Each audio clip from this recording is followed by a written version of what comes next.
2024. It's been a few years since I've made myself any arrows, so I figured I'd shoot this video and show you I'm going to make a couple dozen. I got a couple new bows. I've got another Trent Wangard tar. I got basically an identical one to the one I had before. That right now is still my go-to bow. But then I also picked up a Java Man bow, which I absolutely love. I've been shooting it very, very well. I'm going to have both of those bows out with me this season. So they tend to like some 75-80s. It's what tunes the best out of them with a 125 grain tip. Problem is I'm having a little trouble finding that spine. So I did get a dozen Sitka sprues from TrueSaft that are 75-80s, 23-64s. Should shoot really well. Then I also found a set of 80-85 23-64 TrueSaft. These are both 34 inches long. So I'm going to make these up. By the time we finish on the 80-85s, those will tune perfectly at the 30.5 inch arrow that I like to shoot with a 160 grain tip. The additional tip weight will bring that higher spine right into tune for me. That'll also get me right at about the 620 mass weight that I like to shoot for elk. So with the 2 dozen, I'm going to make them up in 2 different color schemes. For the summertime, or early fall when I'm hunting elk, I like a white crown dip with a fluorescent green feather and cresting combination on there. That seems to show up really well for me late at night or early morning in low light. I can see that arrow combo well. That doesn't work so good in the late season when we have snow on the ground. So for the second set of arrows, I'm going to do an orange crown dip.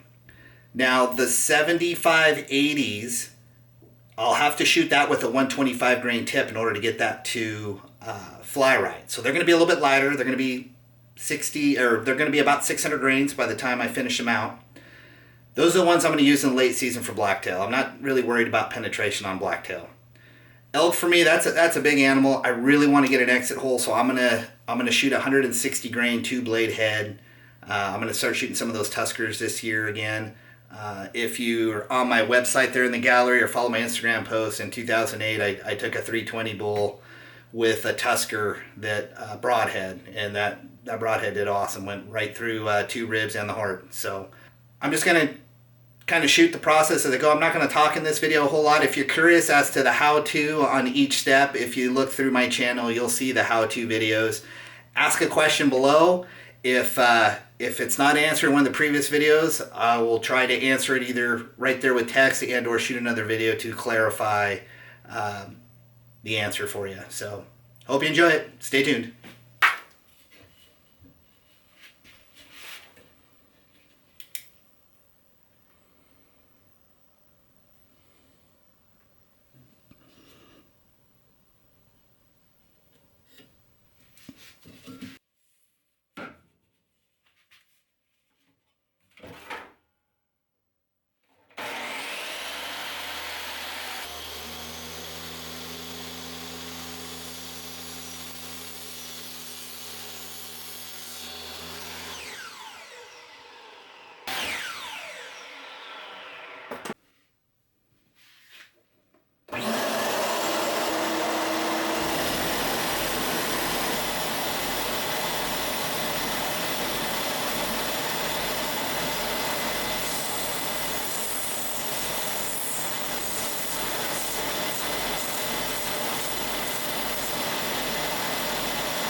All right, well, I just got the 2 dozen arrows all tail tapered and tip tapered, set to the length that I want them. It's one thing I want to mention. These are 23/64 shafts, which is personally my favorite, and I know that scares a lot of you. I have that discussion with a lot of customers who are, especially if you're used to shooting carbon arrows, especially the micro diameter. Those things are like a pencil lead to me sometimes when I get my hands on them and we're working on them. But my preference is a 23/64 shaft. I find them much more durable. I don't have a problem with penetration, and what that does is gives me better fletching clearance. So the body of the shaft up here is 23/64 that's riding on my shelf, and I'm at full draw. By the time I release and this arrow starts to go past the shelf, it's decreasing in diameter all the way down to 5/16 on the tail, which once it releases from that string, the smaller diameter, I get less fletching contact on my shaft, which on a feather, not that big a deal. But if you want to shoot vanes, and I know some of you are going to be like, whoa, vanes on a wood arrow, I do it. I love to hunt late season blacktail, and usually the blacktail are out when it's raining sideways, and I don't have to worry about wet, soggy feathers ever with the vanes on a wood arrow. So I get perfect flight, perfect tune, even with broadheads. So that's why I'm a fan of the 23/64s. So the other thing I can't stress enough to you, and if you've watched my other videos, I've talked about this a lot, take notes. So this is a build sheet that we have here in the shop. So every dozen, whether it's stock that you can buy directly off the website right away or a custom, I start a build sheet on it, and every set of arrows is cataloged so that I can go back. If you call me years down the road and tell me that you want another dozen arrows just like what you ordered, I can go back and find what the raw weights are and what the weights were going forward, and I can usually come really close to matching them if I can find a dozen raw shafts that are close to the same starting weight. Now, I've been doing this for a while now. I have at least 12 years of data on my finish. I know that at my length, I'm going to be about 42 grains of finish that's going to add onto that raw shaft where it's at. So I can come really close to knowing what my finished weight's going to be. So if you do take those notes as you start to build your own arrows, or as you start to buy arrows, if you can ask your arrowsmith what the starting weight was and get that information from them, it'll help you out down the road.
All right, well, I just got done weighing them. They're all within 10 grains to start with, and in fact, the 80-85s are within 5 grains of each other to start with.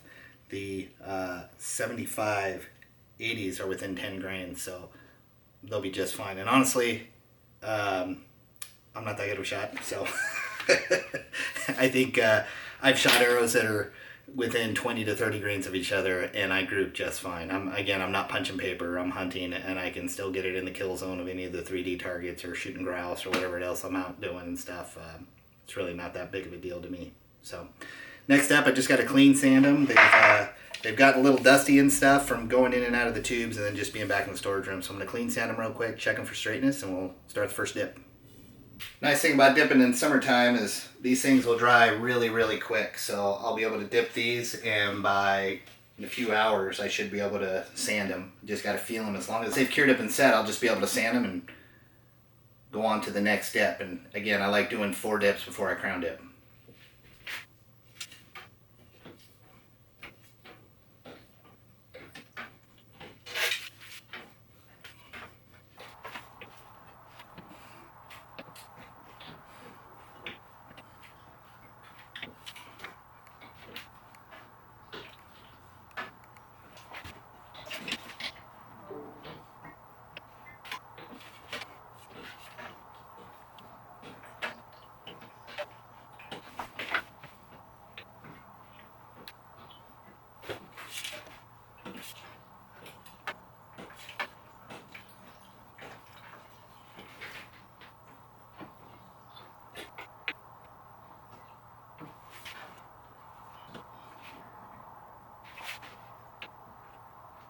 Alright, so I sanded these and put 3 coats of gloss on there. I normally like to put 4.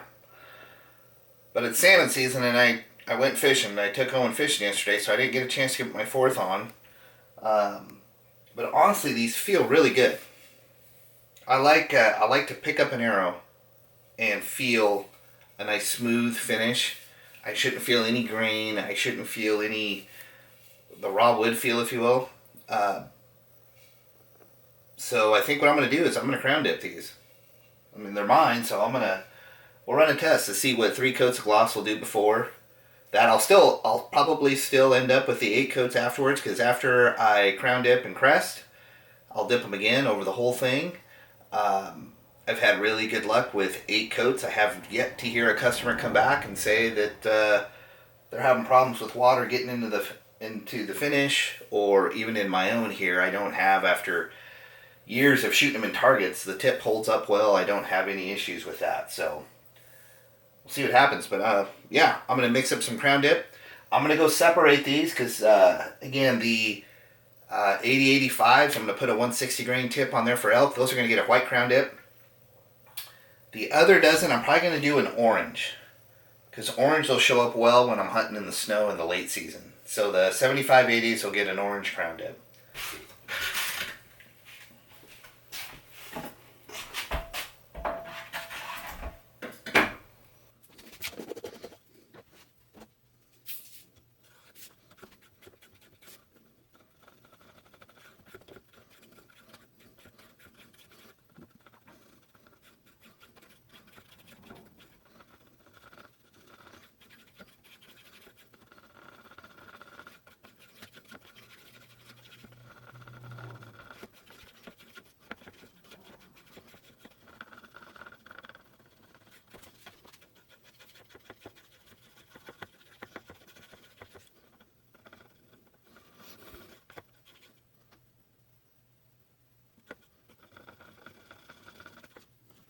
Alright, well, I screwed up.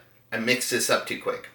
The stirring stick that I used, I had just scraped a bunch of paint off of it because of the buildup that was on there, and I had some thread on there.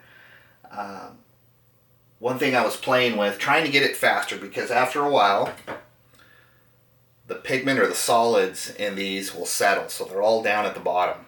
So you have to mix them to get that to come back up and mix up.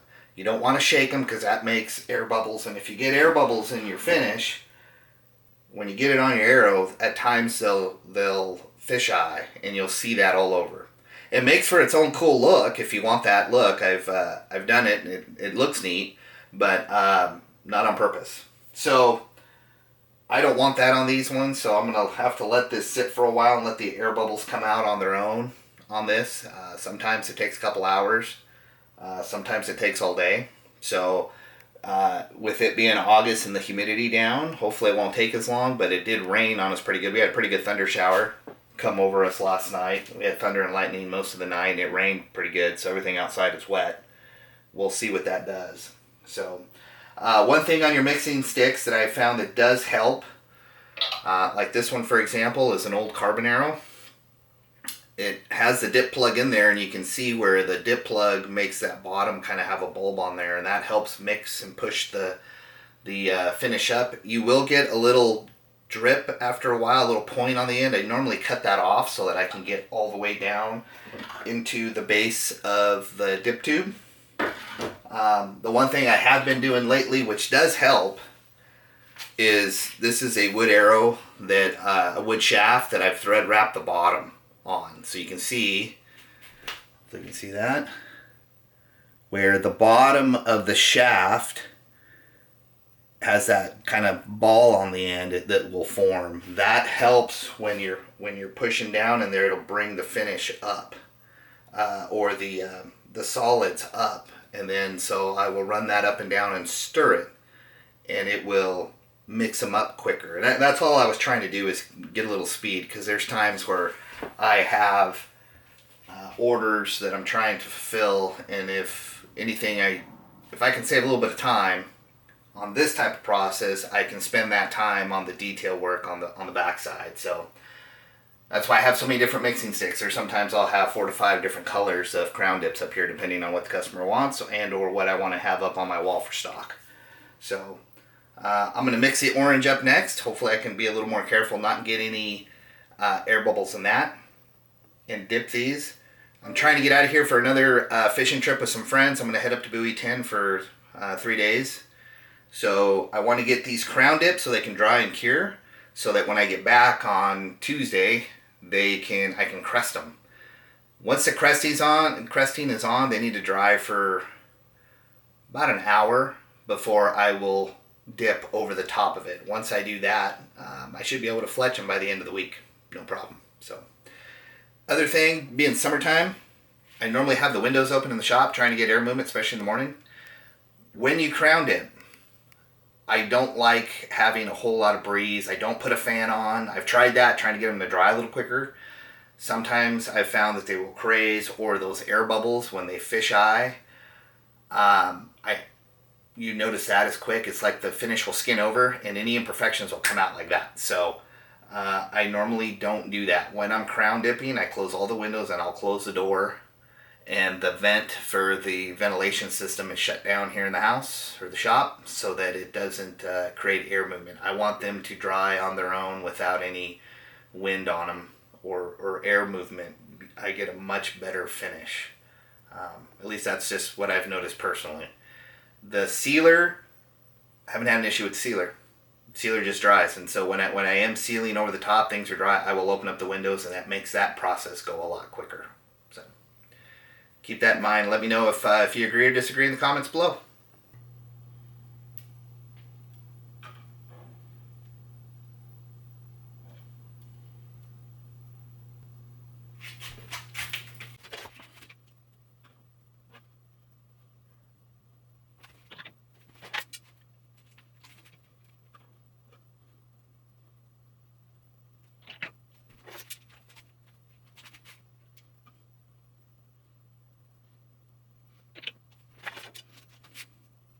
Alright, so it's been about 3 hours, and the air bubbles have finally come all the way out of the white paint. I actually had to just mix it slightly to get everything to merge back together. So I'm going to dip these, and then I'm going to take off for a little fishing trip.